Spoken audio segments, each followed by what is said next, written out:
Unlike guys, any we're other going on the public works Golden Gate project today, they're Bridge. usually behind schedule and over budget. The top of the towers are 746 feet above the water. The roadway, that we're in the center, is 220 feet above the water. So being just a few years post-World War I, it had to be built high enough so that a battleship could sail beneath it. And the length of the bridge is 1.7 miles or 2.7 kilometers. So it takes about 45 minutes to walk one way. And then we can see Alcatraz Island over at about 9 o'clock position. That is Alcatraz. We can also see the other bridge over there is the Oakland Bay Bridge. It's double-decker on the San Francisco side. There's actually 4 towers. I can see 2.5. The Yerba Buena Island is in the center, and there's a large bore tunnel in that island. And there's another section of bridge on the far side, on the Oakland-Berkeley side, with the one white spire up. That's a new section of bridge. It used to look just like the San Francisco side, but on the Oakland-Berkeley side, that section's been open about 4 years, but that's the section of bridge when we had the 1989 earthquake. One section of the upper deck fell onto the lower deck. Golden Gate Bridge went completely unscathed after that quake.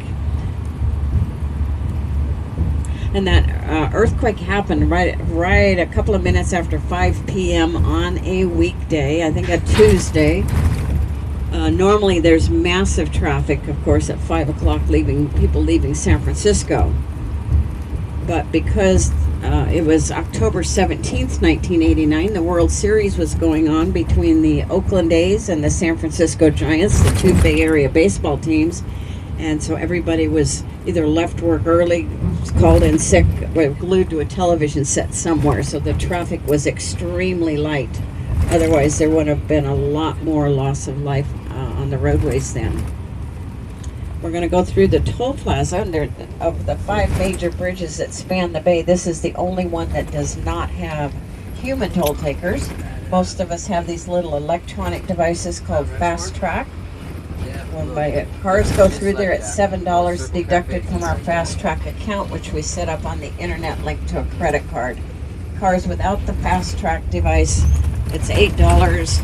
A picture is taken of their license plate when they go through there, and they're going to get a bill in the mail, or your rental car company will bill you because they have your credit card information. So coming up here on the right, we're going to see these are former mid-range officers' home, and I said the Presidio rents these out as private residences. These homes in here, 100% occupied. The rent is $6,000 to $8,000 a month. Yeah. I choke saying it, and I've been raised in the Bay Area. I don't believe it.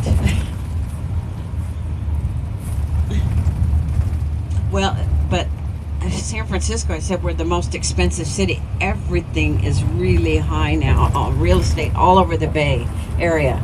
And I just read now about a month ago that all the real estate in the Bay Area, they said it's increased in value in 1 year's time, the last 1 year, about 25%. That is a huge amount for things that were already high. Now we are going to, our next stop, we're going to go to the Palace of Fine Arts. This structure was built in 1915 originally for the Pan American Exposition held here in San Francisco. That's kind of a predecessor to what we now call a World's Fair.